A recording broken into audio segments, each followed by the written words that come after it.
Still infertile? My son is a genius and looks just like me. Then let me introduce you to my son. What? Matthew was shocked, thinking I couldn't possibly have a son. We divorced 15 years ago. I had unexpectedly bumped into my ex-husband after 15 years. And to make things more complicated, I saw him with the woman who was the reason for our divorce. That's when he introduced me to his son, who he said was 15. So I introduced him to my son as well. Matthew seemed surprised, not expecting that I had remarried. Since Matthew and I only had a daughter together, his shock was evident. But as I tried to leave, Matthew and Amelia started to brag and show off to me. Little did they know they were about to uncover a shocking truth, turning the situation into a complete mess. My name is Madison. I'm 45 with a history of divorce. Now I'm happily remarried. After remarrying, we had one more child, making us a family of 5 with 2 daughters and a son. My daughters are from my previous marriage.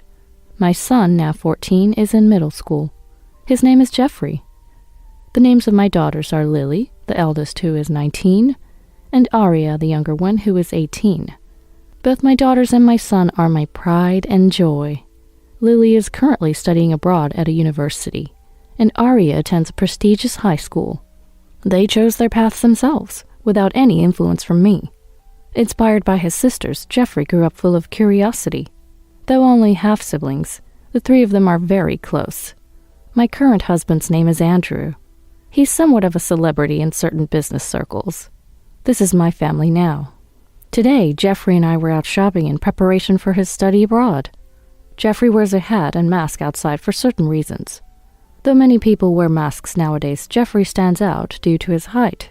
While shopping, Jeffrey seemed to bump into an acquaintance and asked, "Mom, can I go grab coffee?" "Sure, honey, I'll continue shopping then." He entered a cafe. Jeffrey, mature for a middle schooler, has many adult friends, and I believe the person he met was a college student. As I shopped alone, enjoying it for the first time in a while, someone suddenly called out to me, "Is that you, Madison?" "What?" I turned around and there stood the man I had hoped I'd never see again. My ex-husband. His name is Matthew. He's 3 years older than me, so he must be 48 now. "Hey, how are you? You've really changed. You used to be so plain." "Is that so? Well, goodbye then." "Hey, wait a minute." I wanted to leave quickly. I had nothing more to say to Matthew. I met Matthew at a party. He was quite forward, and I, being serious and cautious, was drawn to him. Matthew pursued me aggressively. Friends warned me he was just playing around, but I was flattered by his attention. A first for me. I found myself falling for him more and more. So, on our second date, I agreed to start a relationship. Matthew was overjoyed, like a child who had just received a toy, and it thrilled me. I used to think he wasn't reckless, but rather someone who genuinely expressed his emotions. Looking back, love really is blind. Our relationship was going well. I was only 25 at the time, and found the idea of an older man appealing. However, Matthew was very sociable and always surrounded by women, which worried me. I think I was trying to punch above my weight. There were times when loving him became exhausting. So when Matthew proposed, I was ecstatic, believing I would finally be happy. Matthew and I wanted children right after getting married. We rented a spacious apartment, thinking of our future family. I got pregnant soon after the wedding. We were overjoyed. But when I told Matthew the baby's gender, "What, a girl, really?" he was visibly disappointed. "You wanted a boy?" "Of course, I don't need a girl." "Why, girls are cute too." "Cute isn't the point. They're just not worth raising." "That's terrible." I was shocked. I had never felt such a difference in values before. From then on, he didn't touch my belly. He didn't help at all as my pregnancy progressed. It became too hard, so I went back to my parents to prepare for the birth. Then our daughter was born. Matthew didn't attend the birth. Even my parents were angry about that. I stayed with them for about 3 months before returning home. But Matthew wasn't welcoming. Instead, "You're back already?" he said. Even while I was feeding our daughter, he'd say things like, "Why a girl? I wanted a boy." "Don't say that. She's a cute girl." She's not cute. Maybe the next one will be a boy. It better be.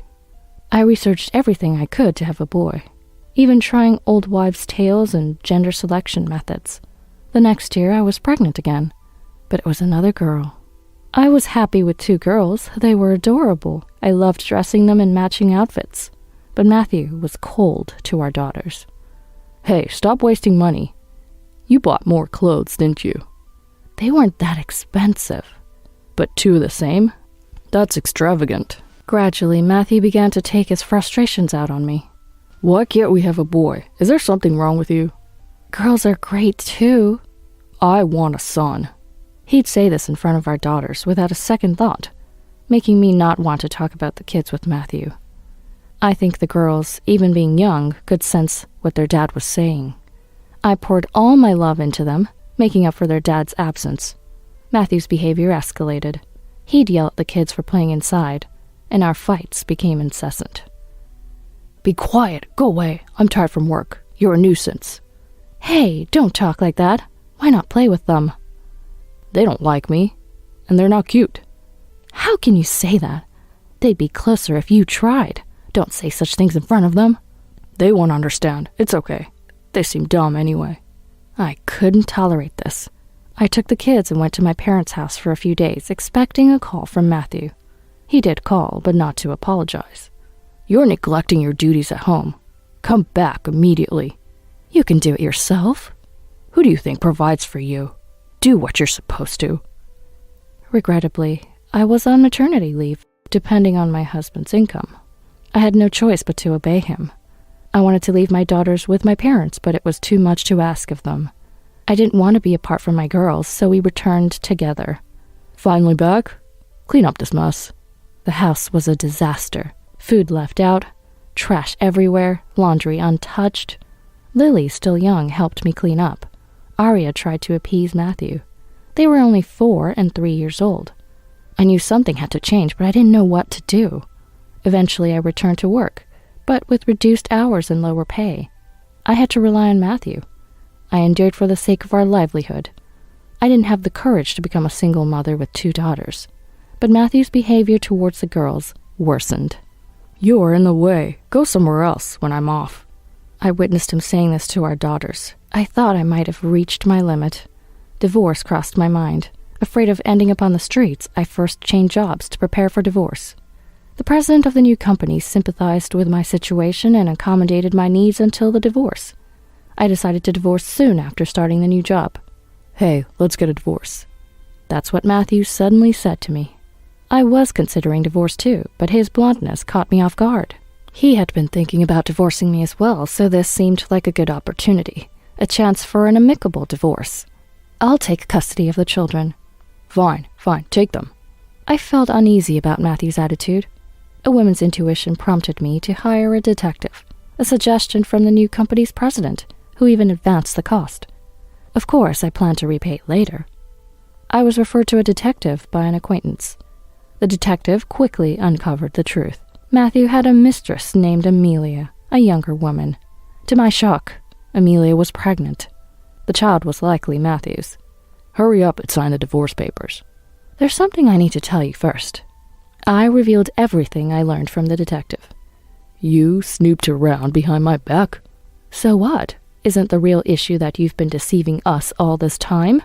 He became enraged as I continued to confront him. It's your fault for only giving birth to girls.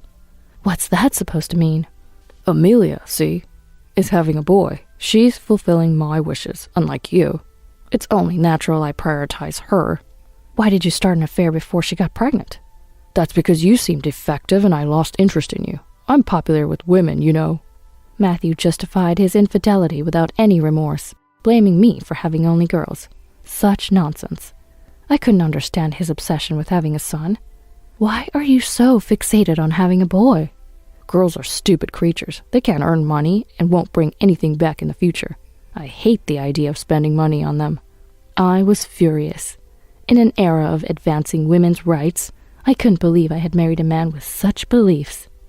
I only filed for alimony in the divorce, enough to cover the detective's fee with a little extra. There was a reason for this. I wanted to get divorced quickly, for the sake of my daughters. Matthew was initially reluctant, and it seemed like we might need mediation with lawyers. I just wanted to get away from this man. I wanted to tell my daughters as soon as possible. That was my top priority. I haven't seen him since. No requests for visitation with the daughters either.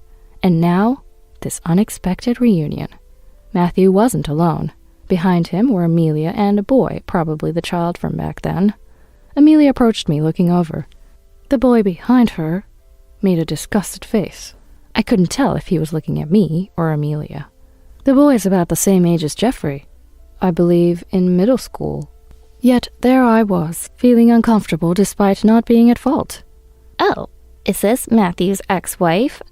Amelia scrutinized me, looking me up and down as if assessing my worth. What do you want? Nothing. I couldn't help but notice the boy's gaze, and Matthew caught that. This is my son, Kenneth. He's 15, and next year he'll be a high school student at a very prestigious school as a special scholarship student. That's wonderful. Congratulations. I managed to smile genuinely at Kenneth. Kenneth, surprisingly polite, nodded his head at me. He was a quiet-looking boy, wearing glasses, but clearly handsome. Kenneth said something to Amelia and then walked away. I inadvertently found myself observing Matthew and Amelia. What? Your son doesn't resemble either of you. What? That's rude. He looks a little like his mother, though. I knew I was being impolite, but he didn't look anything like Matthew. I wanted to leave, so I refrained from saying more. Well, I should be going. Wait, you're still infertile, right? My son's a genius and looks just like me. Infertile? What are you talking about? I stopped, irritated. You said you're infertile, right? What do you mean? We have 2 daughters, remember? If you can't have boys, it's the same as being infertile. I was dumbfounded by his absurd logic. Even after 15 years, he hadn't changed at all. This disappointment wasn't about expecting anything from him, but a faint hope that he might have become a decent person. For our daughters, who will always have him as their biological father, I hoped he wouldn't be so spiteful. But that hope crumbled in an instant. You really haven't changed. What do you mean by that? Exactly what I said. Anyway, I finally have the son I've always wanted. Now I'm truly happy. That's great for you. As I tried to leave again, this couple seemed determined not to let me go. Just when I thought they had more to say, Amelia pulled out a photo. It was probably Kenneth, around 3 years old, posing like a model. The photo was worn, indicating it was frequently handled. He's cute. Right? He did some modeling when he was little. I see. I responded politely, maintaining my facade, but Amelia's next words shattered my composure. Well, your daughters are pretty plain, aren't they? Excuse me? Just saying. She looked at me with a smirk. You don't know anything about my daughters. I don't, but I can imagine. Please don't make assumptions. Amelia, smug with victory, began bragging about her son. Scouted in the park when he was little, receiving top-tier education. She rambled on, even though I hadn't asked. What exactly is top-tier education anyway? Who decides what qualifies as top-tier? Being a single mother must lower the educational standard, huh? Your poor children. I couldn't contain my anger anymore. You seem to have a misunderstanding. Misunderstanding? First off, I'm remarried. What? I remarried soon after our divorce. I worked hard supporting my 2 children as a single mother, but my current husband is the president of the company that supported me during the divorce. He's a businessman. I worked at his newly established company initially, but he has since handed over the presidency to someone else. He heads a group of companies. I only learned about this after we started dating. What's your last name now? Smith. Why? The Smith Group? Yes. Amelia was speechless. I didn't know about this, said Matthew. Why should I report to you? What about Lily and Aria? They're part of the Smith family now. My husband adores them. I shared that Lily was studying business abroad. Matthew seemed surprised when I mentioned the university. Lily wants to help with my husband's business, so she's studying abroad. Your salary wouldn't have allowed for international studies. Thanks for the divorce. What do you mean by that? You divorcing me allowed me to meet my husband. I don't hold a grudge against you. Matthew's face twisted in frustration as I said this with a smile. But even if she's smart, a girl's looks are important. Lily was actually chosen as Miss Campus this year. Matthew quickly searched for Lily's university. A beautiful woman in a white dress appeared on the screen.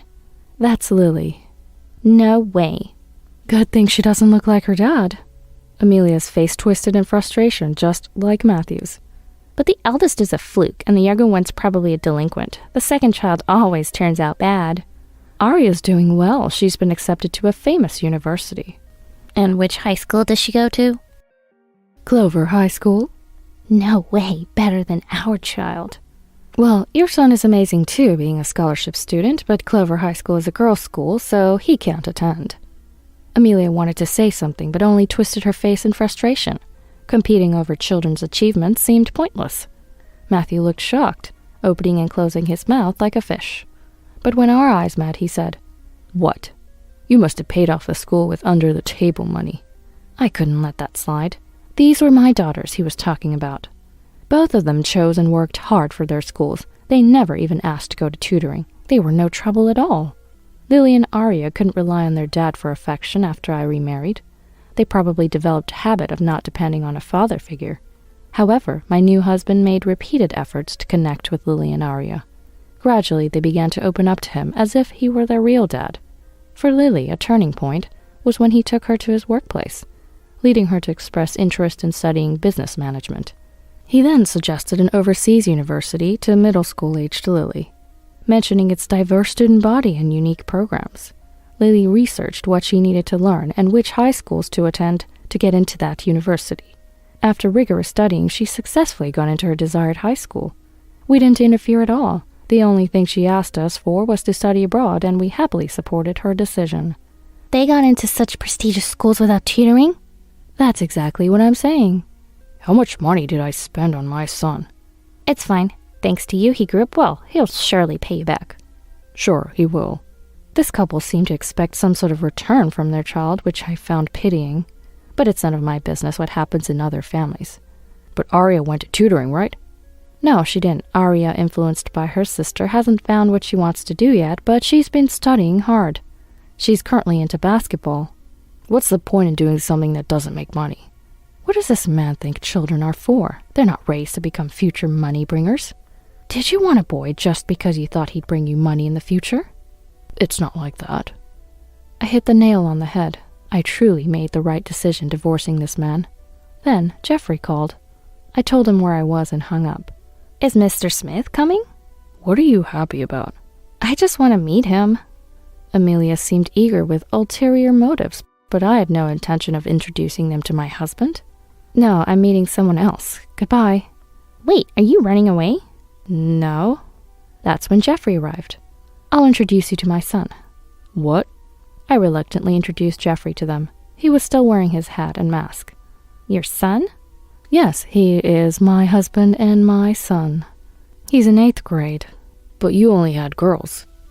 Jeffrey seemed irritated by Matthew's remark and asked me, "Mom, who's this rude guy?" "He's my ex-husband, and that's his wife." Huh. Jeffrey's attitude seemed to have angered Matthew, who burst out in rage. "What's with this rude kid? At least take off your hat and mask when greeting someone." No, he has a reason for not being able to take them off. Then Matthew started to smirk in a mocking way. I had a bad feeling about this. "Ugly enough to hide your face, huh?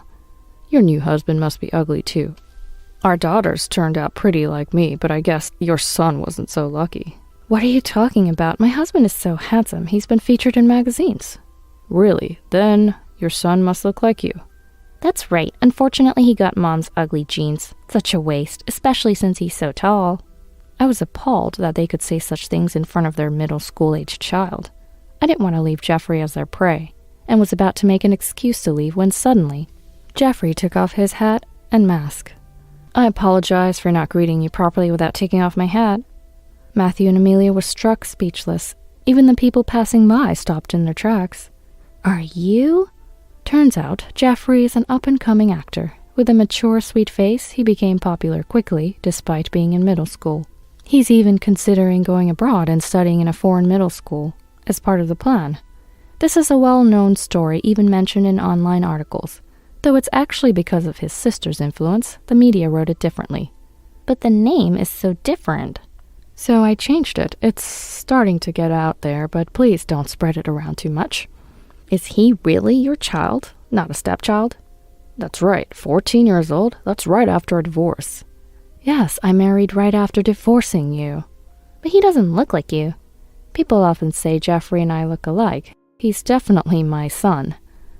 Just then, Kenneth returned. Seeing Jeffrey, Kenneth's face lit up with a smile. What's going on? Kenneth! Apparently they knew each other. You two know each other?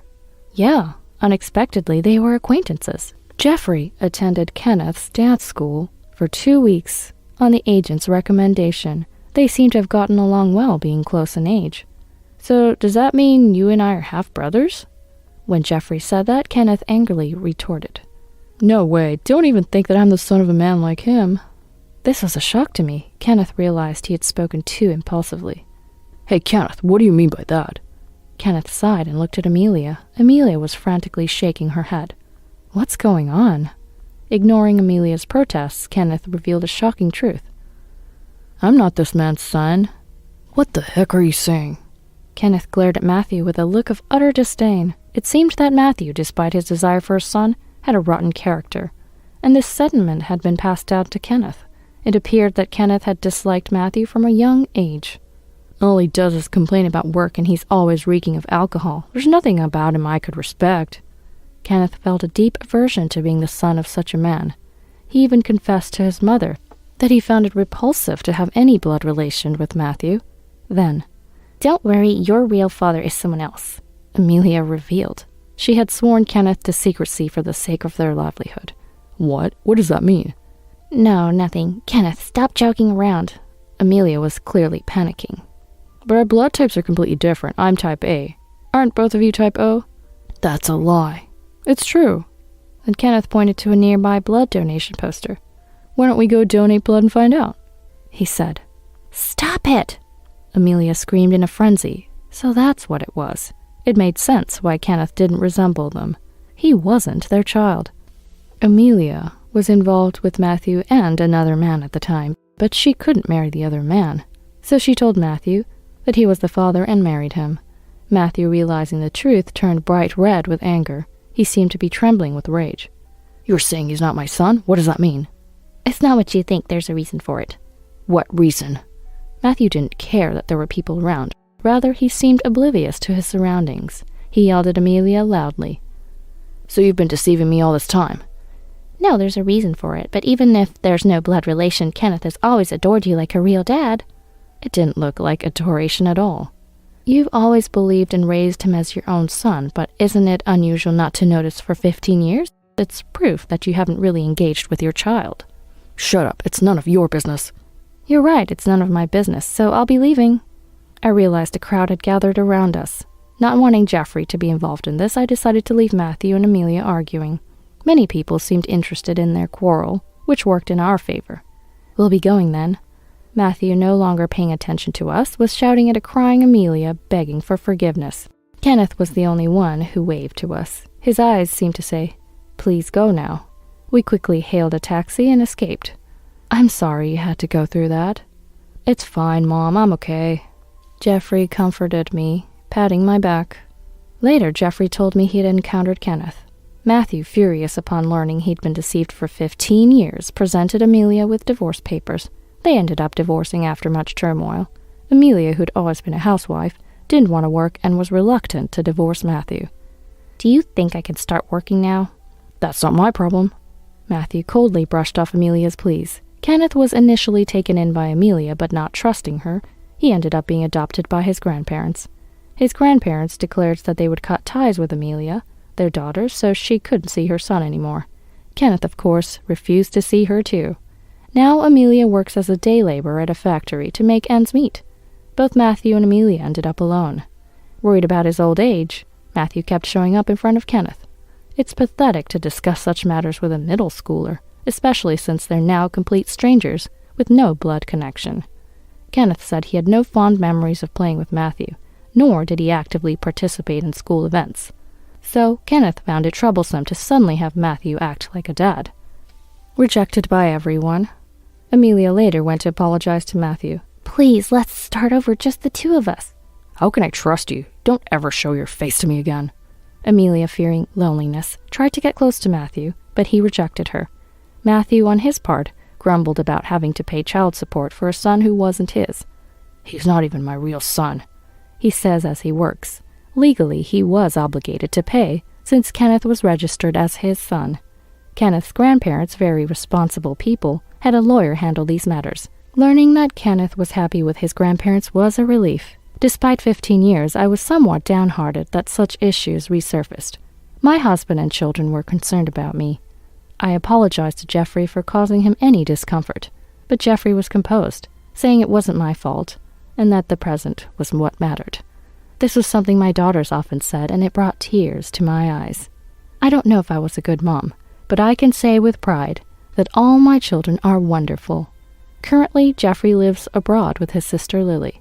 He respects Lily, and his decision to study abroad was likely influenced by her. When they returned for Christmas, Jeffrey's sisterly love can be troubling, Lily said with a laugh. Seeing my husband and our 3 siblings together and happy made me feel the joy anew. I don't know how many more times we can gather like this, but I want to cherish each occasion.